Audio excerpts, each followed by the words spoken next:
Welcome to your favourite YouTube channel है mister Venky sir. और आज की वीडियो सभी बच्चों के लिए बहुत इंपॉर्टेंट है क्योंकि सबको एग्जाम देना है और एग्जाम में अच्छे मार्क्स भी लेके आने हैं।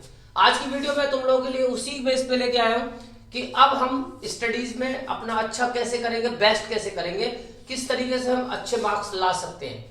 तो आज मैं तुम लोगों को मेन चीज पे टारगेट करूंगा, रिवीजन।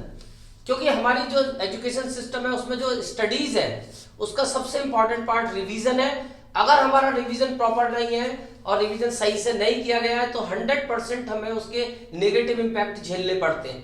उस नेगेटिव इंपैक्ट को खत्म करने के लिए मैं तुम लोगों के लिए एक प्लानिंग लेके आया हूं कि किस तरीके से तुम अपना शेड्यूल बनाओगे रिवीजन का और प्रॉपर वे में अपना रिवीजन करोगे। वैसे स्पेशली मैथमेटिक्स के लिए है, बट इसको तुम और सब्जेक्ट्स पे भी अप्लाई कर सकते हो। तो यहाँ मैं कुछ तुम लोगों को प्लानिंग बताऊंगा कि किस तरीके से तुम्हें अपना रिवीजन शेड्यूल बनाना है। तो सबसे पहला तो यही है कि शेड्यूल योर रिवीजन रूटीन, यानी कि जो तुम्हारा रिवीजन का वर्क है, जिस चीज को तुम्हें रिवाइज करना है उसको एक फ्रेम करना है। पहले एक प्लानिंग करनी है और प्लानिंग टाइमिंग के हिसाब से नहीं बल्कि टॉपिक्स के हिसाब से करनी है कि आज तुम्हें कितना टॉपिक तैयार करना है।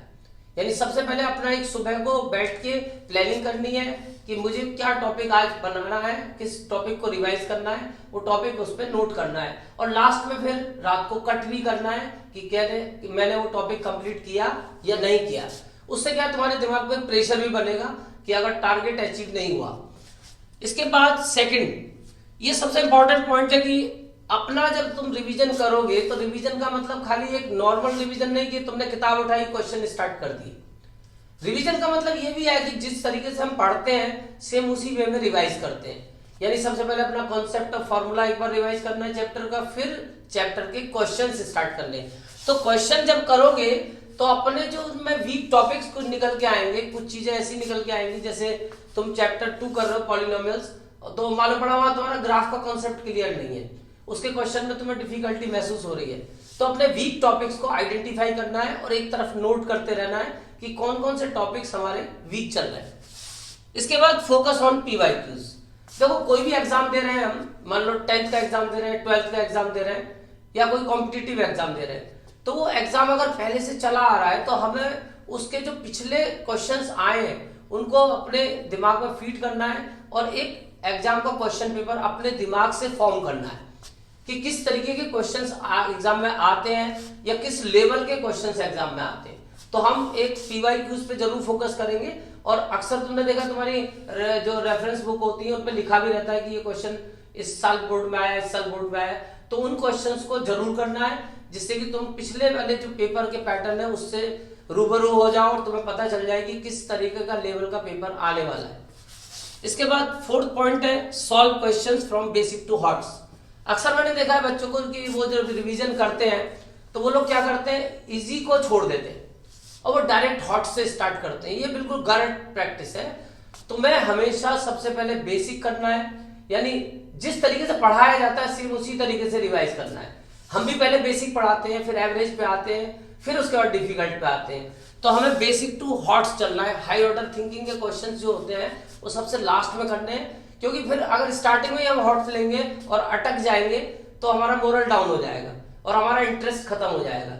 इसलिए इंटरेस्ट को डेवलप करने के लिए पहले बेसिक करेंगे, फिर उसके बाद एवरेज और लास्ट में हम हॉट्स करेंगे। नेक्स्ट पॉइंट, ये बहुत इंपॉर्टेंट है मैथमेटिक्स और साइंस के लिए। Make a formula notebook. एक फॉर्मूला नोटबुक बनानी है, उसको एसएस में भी तुम अप्लाई कर सकते हो, डेट्स वगैरह नोट कर सकते हो एक जगह कहीं, और उस फॉर्मूला नोटबुक को रेगुलरली रिवाइज करना है। यानी कि एक नियम बना लो कि मुझे सुबह को एक बार वो फॉर्मूला नोटबुक पढ़नी है। इसके बाद रिवाइज योर नोट्स वीकली। ये भी बहुत इंपॉर्टेंट है कि जब तुम रिवीजन करोगे तो जैसे मंडे टू सैटरडे तुमने रिवीजन किया, अब संडे तुम रिवीजन मत करो। संडे को केवल तुमने जो पूरे वीक में रिवीजन किया है उसको पूरा रिवाइज करना है।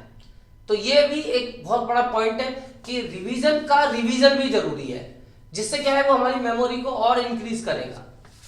इसके बाद नेक्स्ट पॉइंट है try to solve questions within the time limit. ये भी एक पॉइंट है कि हम ऐसा नहीं, हमें वहां पे एग्जाम में फिक्स टाइम मिलता है 3 घंटा और उस 3 घंटे में हमें क्वेश्चन पेपर सॉल्व करना है। ये मायने नहीं रखता कि हम क्वेश्चन सॉल्व कर पा रहे हैं, ये भी मायने रखता है कि हम क्वेश्चन को विद इन टाइम सॉल्व कर पा रहे हैं। तो इसका भी ध्यान रखना है कि जब रिवीजन करोगे तो जो क्वेश्चन जिस लेवल का है, यानी 1 नंबर का क्वेश्चन है तो 1 नंबर की टाइम लिमिट यानी 1 मिनट 1.5 मिनट में हो जाना चाहिए, और 5 नंबर का क्वेश्चन है तो 10-12 मिनट में हो जाना चाहिए। यानी उससे ज्यादा अगर टाइम लग रहा है तो हम उसको रिड्यूस करने की कोशिश करेंगे, यानी टाइम लिमिट का ध्यान देना है। इसके बाद फिर next point, avoid using calculator. अक्सर मैथमेटिक्स में बच्चे घर पे कैलकुलेशन करते समय कैलकुलेटर उठा लेते हैं, ये बिल्कुल गलत प्रैक्टिस है। आज से बिल्कुल बंद करना है, सारी कैलकुलेशंस अपने आप मैनुअल करनी है, यानी कि कैलकुलेटर का यूज नहीं करना। इसके बाद take test for accuracy and time management. Test चाहे तुम अपने आप बना के ले सकते हो कि कई सारे चैप्टर्स मिक्स करके उनके कुछ क्वेश्चन एक एक लेके और एक मिक्स करके टेस्ट बना लिया और उसको सॉल्व करने की कोशिश की। उससे क्या है, तुम्हें पता चल जाएगा कि तुम्हारी एक्यूरेसी लेवल क्या आ रही है, प्लस तुम्हें अपना टाइम भी पता चल जाएगा कि तुम within time paper solve कर पाओगे या नहीं।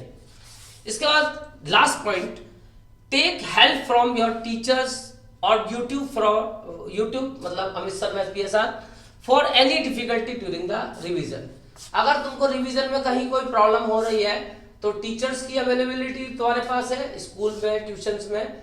इसके अलावा तुम चाहो तो यूट्यूब पे अमित सर मैथ PSR है, मेरा टेलीग्राम चैनल ज्वाइन करो और अपना जो क्वेरी है उसका फोटो खींच के मेरे को टेलीग्राम पे भेज दो, मैं भी उसका आंसर तुम्हें भेज ही दूंगा, मेल कर दो।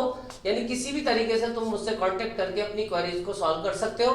तो मुझे उम्मीद है कि इन सारे पॉइंट्स का अगर तुम ध्यान दोगे तो तुम्हारा रिवीजन प्रॉपर होगा और तुम 100% मार्क्स गेन करोगे। All the best, thank you.